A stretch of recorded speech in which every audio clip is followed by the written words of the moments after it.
بسم اللہ الرحمن الرحیم۔ حضور اقدس صلی اللہ علیہ وسلم اور صحابہ کرام رضی اللہ عنہم نے دین کے پھیلانے میں جس قدر تکلیفیں اور مشقتیں برداشت کی ہیں، ان کا برداشت کرنا تو درکنار، اس کا ارادہ کرنا بھی ہم جیسے نالائقوں سے دشوار ہے۔ تاریخ کی کتابیں ان واقعات سے بھری ہوئی ہیں، مگر ان پر عمل کرنا تو علیحدہ رہا، ہم ان کو معلوم کرنے کی بھی تکلیف نہیں کرتے۔ سب سے پہلے خود حضور اکرم صلی اللہ علیہ وسلم کے ایک قصہ سے ابتدا کرتی ہوں کہ حضور صلی اللہ علیہ وسلم کا ذکر برکت کا ذریعہ ہے۔ نبوت مل جانے کے بعد 9 برس تک نبی اکرم صلی اللہ علیہ وسلم مکہ مکرمہ میں تبلیغ فرماتے رہے اور قوم کی ہدایت اور اصلاح کی کوشش فرماتے رہے، لیکن تھوڑی سی جماعت کے سوا جو مسلمان ہو گئی تھی اور تھوڑے سے ایسے لوگوں کے علاوہ جو باوجود مسلمان نہ ہونے کے آپ کی مدد کرتے تھے، اکثر کفار مکہ آپ کو اور آپ کے صحابہ کو ہر طرح کی تکلیفیں پہنچاتے تھے، مذاق اڑاتے تھے اور جو ہو سکتا تھا اس سے درگزر نہ کرتے تھے۔ حضور صلی اللہ علیہ وسلم کے چچا ابو طالب بھی انہی نیک دل لوگوں میں تھے جو باوجود مسلمان نہ ہونے کے حضور صلی اللہ علیہ وسلم کی ہر قسم کی مدد فرماتے تھے۔ 10ویں سال میں جب ابو طالب کا بھی انتقال ہو گیا تو کافروں کو اور بھی ہر طرح کھلے مہر اسلام سے روکنے اور مسلمانوں کو تکلیف پہنچانے کا موقع ملا۔ حضور اقدس صلی اللہ علیہ وسلم اس خیال سے طائف تشریف لے گئے کہ وہاں قبیلہ ثقیف کی بڑی جماعت ہے، اگر وہ قبیلہ مسلمان ہو جائے تو مسلمانوں کو ان تکلیفوں سے نجات ملے اور دین کے پھیلنے کی بنیاد پڑ جائے۔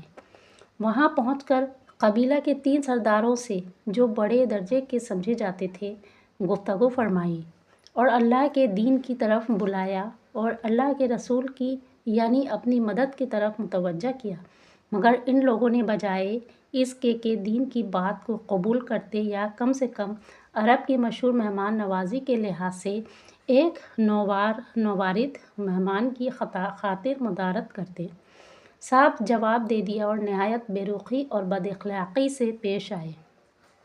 ان لوگوں نے یہ بھی گوارا نہ کیا کہ آپ یہاں قیام فرما لیں۔ جن لوگوں کو سردار سمجھ کر بات کی تھی وہ شریف ہوں گے اور مہذب گفتگو کریں گے۔ ان میں سے ایک شخص بولا کہ اوہو، آپ ہی کو اللہ نے نبی بنا کر بھیجا ہے۔ دوسرا بولا کہ اللہ کو تمہارے سوا کوئی اور ملتا ہی نہیں تھا جس کو رسول بنا کر بھیجیں۔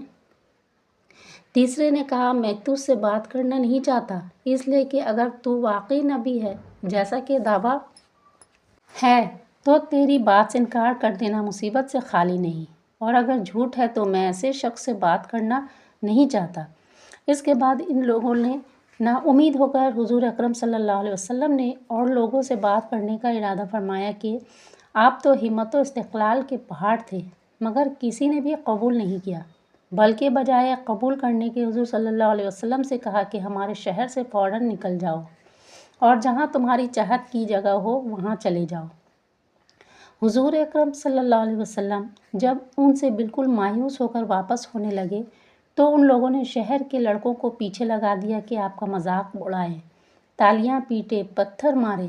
حتیٰ کہ آپ رسول صلی اللہ علیہ وسلم کے دونوں جوتے خون کے جاری ہونے سے رنگین ہو گئے۔ حضور اقدس صلی اللہ علیہ وسلم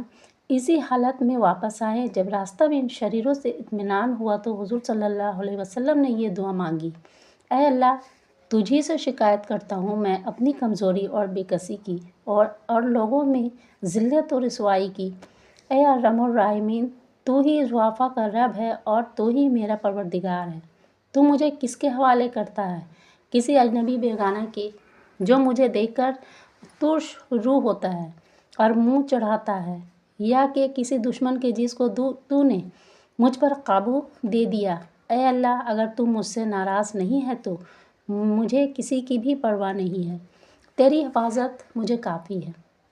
میں تیرے چہرہ کے اس نور کے طفیل جس سے تمام اندھیریاں روشن ہو گئیں اور جس سے دنیا اور آخرت کے سارے کام درست ہو جاتے ہیں، اس بات سے پناہ مانگتا ہوں کہ مجھ پر تیرا غصہ ہو یا تو مجھ سے ناراض ہو، تیری ناراضگی کا اس وقت تک دور کرنا ضروری ہے جب تک تو راضی نہ ہو،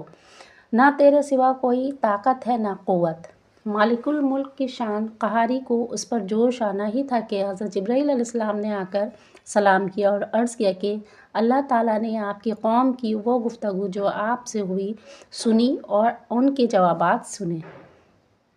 اور ایک فرشتہ کو جس کے متعلق پہاڑوں کی خدمت ہے آپ کے پاس بھیجا ہے کہ آپ جو چاہیں اس کو حکم دیں۔ اس کے بعد اس فرشتہ نے سلام کیا اور عرض کیا کہ جو ارشاد ہو میں اس کی تعمیل کروں، اگر ارشاد ہو تو دونوں جانب کے پہاڑوں کو ملا دوں جس سے یہ سب درمیان میں کچل جائیں،